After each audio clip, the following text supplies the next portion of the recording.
Inaamin ko, simut ngayon ako. Inaamin ko, naubos na ang budget ko. Hirap naman, walang natira. January pa lang, puno, pinatuyo aking ulam. Yan agad aking ulam.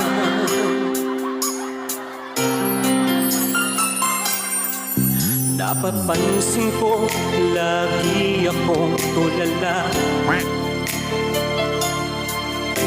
Dinibdib ko, gastos kong malala. Wallet ko ay umiiyak, lagi na lang akong naghihirap. Wala pa rin pagbabago, magastos pa rin ako.